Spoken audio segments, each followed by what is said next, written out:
Do it. Make your dreams come true. Yes, you can. Yes, you can. Just do it. Each year, Microsoft Research hosts hundreds of influential speakers from around the world, including leading scientists, renowned experts in technology, book authors, and leading academics, and makes videos of these lectures freely available.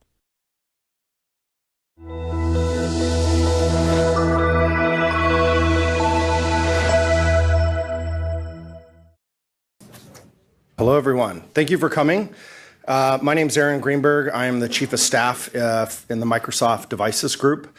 And if you're like me, you've been just completely captivated and enamored with the work of Simon Sinek. In fact, it's been fascinating to see people walk in and just talk about how many people are huge fans of his. And we get to see a lot of speakers, but I think today is really, really unique and really special.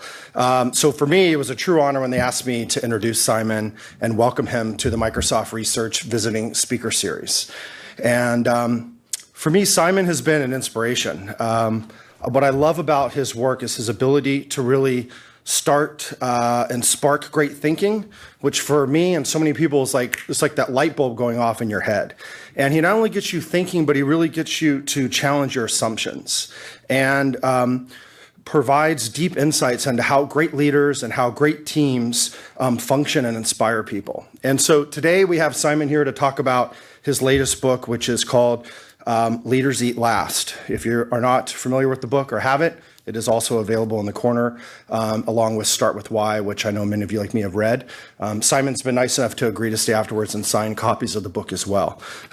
Leaders Eat Last, why some teams pull together and some teams don't. And I've been on teams that pull together and teams that don't. So I think it's really fitting time to have him here. Some great learnings on how we can build and form high-functioning teams. Some deep insights into how humans work, our emotions, how we connect, how we interact. And these are really key ingredients to creating that environment where we can naturally trust each other and cooperate.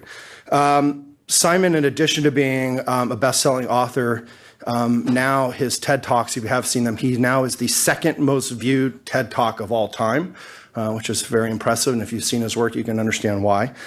So with that, please welcome and please give a warm welcome for Simon Sinek.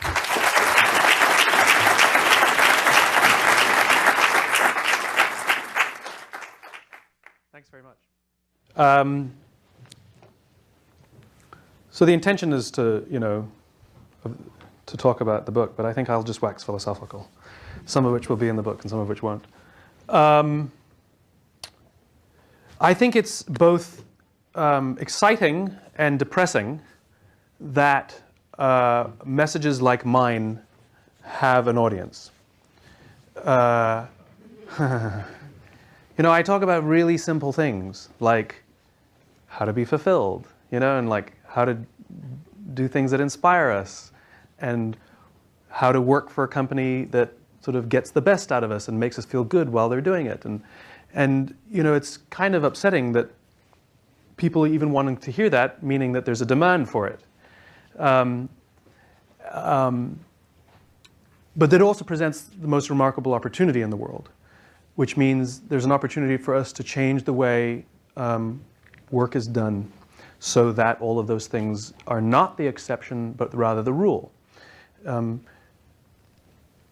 It is the exception when somebody says, I love my job. So you meet somebody at a bar, he's like, what do you do? Oh, I love my job. Oh, you're so lucky, right? It's like that should be something special, is remarkable. And so the amazing thing is that ability to say, I love my job, I love what I do, is actually not that complicated to find. And not ironically, it has nothing to do with the work that we do. It has everything to do with the people with whom we work.